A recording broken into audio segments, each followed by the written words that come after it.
जब भी वो डाउनफॉल आता है बच्चों में, हाँ। स्पेशली यू नो दैट की एनर्जी कभी हाई कभी डाउन, तो एक नॉर्मल सिटी से कोटा की कंपैरिजन करें, हाँ। तो कोटा में अच्छी चीज ये है कि बच्चा रोज उन जब भीड़ को देखता है, 2 लाख बच्चों को एक साथ देखता है, तो उसको रोज एक मोटिवेशन मिलता है। तो आपके पास कुछ बच्चे ऐसे भी रहे हैं कि जो टॉप रैंक्स आई है जी सर। तो उन बच्चों का क्या सोच रहती थी, किस तरीके से वो पढ़ते थे?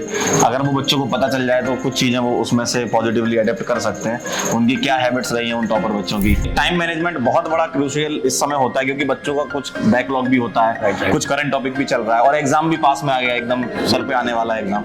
तो इस समय बच्चों को क्या करना चाहिए सर? हमारे साथ विजय शर्मा सर, जो फिजिक्स के एकदम धुआंधार मेंटर हैं आपके और कोटा में काफी सालों से हैं सर यहाँ पर। तो आज हम जानेंगे सर का एक्सपीरियंस कि कोटा में इतने सालों में क्या क्या बदलाव हुए और इस कोचिंग वाली फील्ड में क्या क्या हुआ है इतने सालों में, उसके चेंजेस के बारे में बात करेंगे और आपके जो एग्जाम आ रहे हैं उससे रिलेटेड क्या क्या आपकी तैयारियां होनी चाहिए उसके बारे में हम बात करेंगे।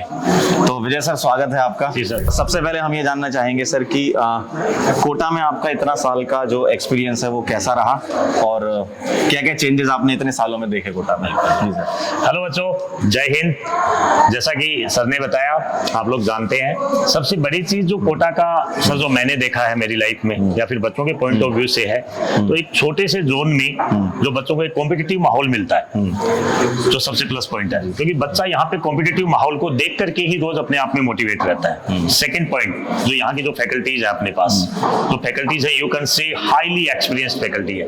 और मी अगर मैं मेरी बात करूं तो मैंने भी यू कैन से कि कोटा के जो टॉप इंस्टीट्यूट्स हैं वहां मैंने वर्क किया है, टॉप रैंक्स प्रोड्यूस की है, इवन तो बहुत बार तो AIR 1 भी बनी है। उनमें भी मैंने बच्चों में एक ही देखा है कि जब भी वो डाउनफॉल आता है बच्चों में, स्पेशली यू नो दैट की एनर्जी कभी हाई कभी डाउन, तो एक नॉर्मल सिटी से कोटा की कंपैरिजन करें, तो कोटा में अच्छी चीज ये है कि बच्चा रोज उन जब भीड़ को देखता है, 2 लाख बच्चों को एक साथ देखता है, तो उसको रोज एक मोटिवेशन मिलता है, उसको लगता है कि हाँ अपने आप में कंपटीशन क्रिएट हो रहा है। सेकंड पॉइंट, यहाँ की जो फैकल्टीज हैं बच्चे की रग रग से वाकिफ है, केवल सब्जेक्ट नॉलेज के पॉइंट ऑफ व्यू से ही नहीं, उनको बच्चों के हर एक इमोशंस का भी पता है कि बच्चों की कब एनर्जी डाउन हो रही है, कब प्लस हो रही है। मैंने यहाँ जहाँ तक देखा है कि दिवाली के बाद का जो टाइम होता है ना, जी सर, उसमें बच्चे मतलब बहुत सारे बच्चे पीछे चले जाते हैं कि यार अब नहीं हो पा रहा, अब हम छोड़ देते हैं। तो उन बच्चों के लिए आप क्या मैसेज देना चाहेंगे कि वो बैक करें, कि मतलब आप कर सकते हैं, आप बीच रास्ते से चले गए, आपने क्या है, आप सपोज x डिस्टेंस आपको कवर करनी है, आप x/2 से वापस लौट आए तो करा था आपने टोटल x कवर, आगे चले जाते। सर इसमें सबसे बड़ा मैसेज ये है कि जो भी बच्चे ऐसा सोच रहे हैं कि भाई मेरा नहीं हो पा रहा है या दिवाली के बाद डाउनफॉल में आ गए या नहीं कर रहे हैं, उनके लिए मेरा पहला मैसेज तो ये है कि बेटा लड़ाई हमेशा रिजल्ट के लिए नहीं लड़ी जाती,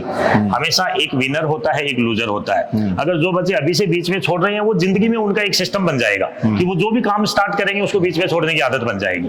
तो आप बीच में ना छोड़ें, प्रोसेस को फॉलो करें। सबकी हालात ऐसी है, जब कंपैरिजन करते हो तो आपको लगता है, बच्चों को लगता है ऐसा जब वो स्ट्रेस में होता है कि मेरा अच्छा नहीं हो पा रहा है, अगर वो चीजों को रिकैप करेगा, सिस्टमेटिक रिवीजन करेगा, और रिवीजन का सिंपल सा नियम है, आप अपना 30% टाइम रिवीजन पे दीजिए, 70% टाइम आप अपना जो रेगुलर सिलेबस चल रहा है उस पे दीजिए। तो धीरे धीरे जब कॉन्फिडेंस गेन करते हो तो स्टिल उनके पास काफी टाइम है, इसमें वो अच्छी खासी तैयारी कर सकते हैं, क्योंकि नीट का कोई बहुत इतना हैवी पैटर्न नहीं है कि बच्चा 5-6 महीने भी अगर ईमानदारी से मेहनत करता है तो अपने आप में कर सकता है। तो मैं जो अगर ऐसे बच्चे जो अपने आप में डाउन समझ रहे हैं या क्विट कर चुके हैं, उनको यही कहूंगा, एक बार फिर से चांस लें, अपने आप को देखें, फिर से तैयारी में टाइम लगाएं, शायद रिजल्ट मिल जाए उनको। सर कोटा में मैंने सुना है कि 2 टाइप की चीजें होती हैं, एक तो बच्चा खुद से ही मोटिवेटेड रहता है, बिल्कुल सर, और एक बच्चा चाहता है कि यार उसको कोई मोटिवेट कर दे।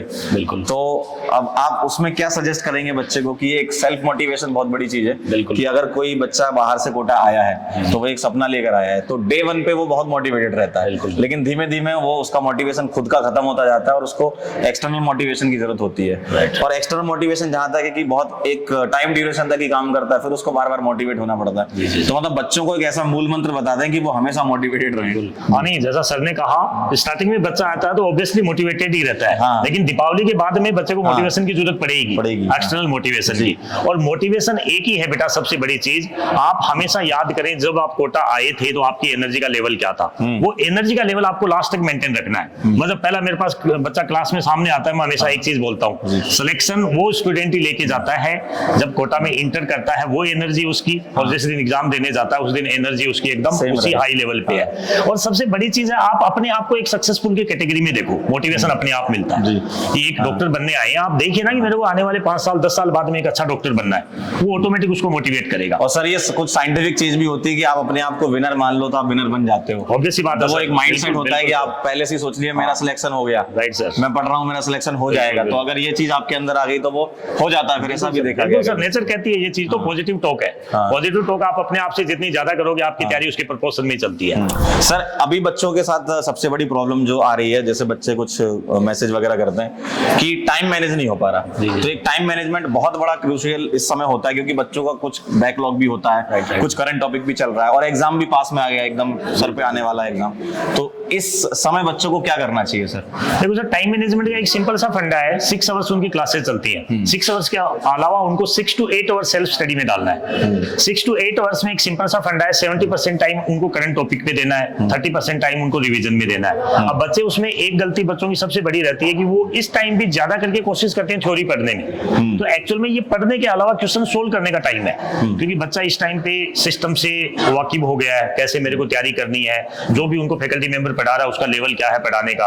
तो बच्चे को उसके साथ फ्रीक्वेंसी मैच करके घर पे ज्यादा से ज्यादा प्रैक्टिस ओरिएंटेड बनना है। प्रैक्टिस ओरिएंटेड ही तो उसमें बनना है, एंड रिवीजन जो मैंने 30% टाइम बोला, that is very very important, क्योंकि बच्चा इस टाइम पे लगभग मिड से ऊपर फेज पे है, 60-70% सिलेबस कंप्लीट है उनका। तो जो उन्होंने 60-70% जो उन्होंने कवर किया हुआ है वो उनको रिटेन करना है। रिटेन करने के लिए रोज उसके दिमाग में चलना चाहिए कि मेरा जो पुराना पढ़ा हुआ है एक पर्टिकुलर चैप्टर 15 to 30 डेज से ज्यादा उसका अनअटेम्प्टेड ना रहे, चाहे उसको वो ज्यादा भी नहीं तो 30 to 40 क्वेश्चन ही लगा ले उसमें, लेकिन वो चैप्टर उसकी नजरों के सामने रहना चाहिए। सर आपको इतना एक्सपीरियंस है कोटा का, तो आपके पास कुछ बच्चे ऐसे भी रहे हैं कि जो टॉप रैंक्स आई है जी सर, तो उन बच्चों का क्या सोच रहती थी, किस तरीके से वो पढ़ते थे?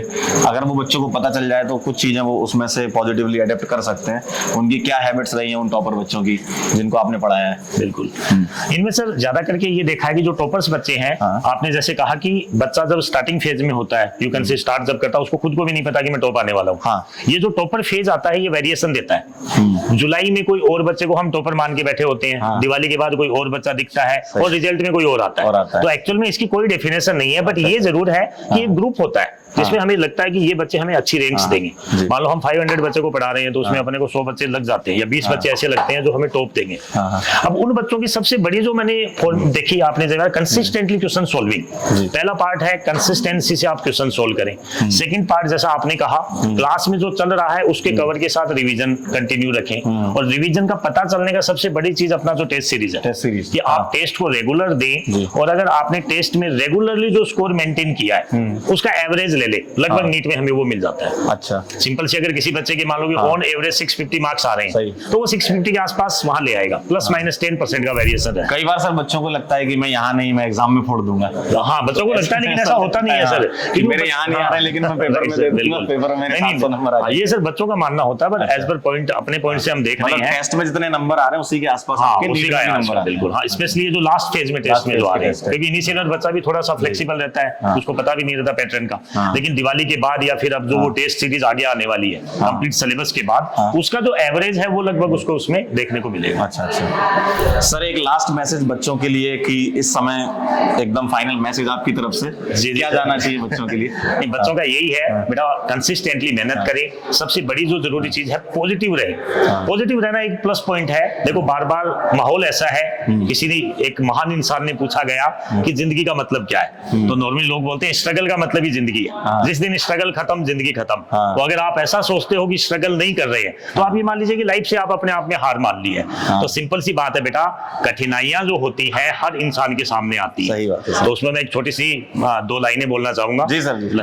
कठिनाइयों को देखकर, कठिनाइयों को देखकर बदलना अपना लक्ष्य तू, कठिनाइयों को देखकर बदलना अपना लक्ष्य तू, कठिनाइयों में ही आनंद है, कर ले ऐसा निश्चय तू, तू खुद की खोज में निकल, तू किस लिए हताश है, जब पीडब्ल्यू तेरे साथ है तो किस लिए हताश है। जी sir, thank you very much. Thank you बच्चों, बहुत बहुत धन्यवाद आप लोगों का। इस वीडियो के माध्यम से आपको जो भी आपके साथ बैकलॉग्स हो रहे हैं या जिस भी टाइप की आपको प्रॉब्लम आ रही है, हमने ट्राई किया कि जो विजय सर हैं, इतना सारा एक्सपीरियंस है इनको इस फील्ड का, तो सर ने अपना जो भी एक्सपीरियंस है वो आपके साथ शेयर किया, और आने वाले समय में हमारे साथ और भी एक्सपीरियंस फैकल्टी जुड़ेगी ली और आपके साथ अपने लाइफ का एक्सपीरियंस शेयर करी। कई बार क्या होता है, खुद के एक्सपीरियंस से सीखने के लिए लाइफ बहुत छोटी होती है, दूसरों के एक्सपीरियंस से भी सीखना चाहिए, है ना। तो हम सभी लोग आपके साथ में हैं, फिजिक्स वाला हमेशा आपके साथ खड़ा हुआ है और किसी भी समय किसी भी टाइम पे आपको जो जरूरत है वो हमें पता है कि आपको किस चीज की जरूरत है इस समय। तो हम ये पहला वीडियो सर के साथ लेकर आए थे। Thank you so much sir, Thank you very much, आपने sir. बहुत अच्छे से मोटिवेट किया बच्चों को और अब आप लोग लग जाओ एकदम पढ़ाई करने में और बढ़िया सिलेक्शन लो, ठीक है। जी सर। धन्यवाद। थैंक यू, जय हिंद।